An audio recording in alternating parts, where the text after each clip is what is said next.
ဆုံးခံကြွလာတဲ့ပုဂ္ဂိုလ်ဆုံးလောက်ရတယ်ဆိုတဲ့ကုသိုလ်အင်တမကြီးမားတဲ့ကုသိုလ်ဖြစ်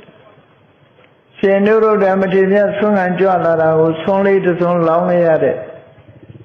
အိန္ဒကနတ်သားဟာ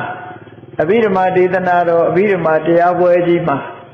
မေရောမိနတ်သားအနီးမှာထိုင်ပြီးတော့မြတ်စွာဘုရားနဲ့အနိကဆုံးနေရာမှာထိုင်ပြီးတော့တရားနာနိုင်လောက်အောင်ဘုန်းတော်ကိုယ်ကြီးမားတယ်ပေါ့ထမေချောင်းစည်းအောင်သာသနာ့ဘမှာလှူခဲ့တဲ့အင်္ဂုရနတ်သားကြတော့ဘုရားနာမှာအရင်ရောက်နေလင်းကစား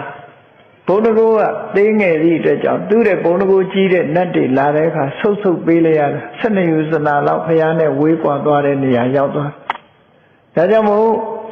ဆွမ်းလောင်းလူရတဲ့ကုသိုလ်စေတနာရဲ့စွမ်းအားဟာအရှင်ဝါအတ္တမကြီးတယ်လို့ဆိုတာ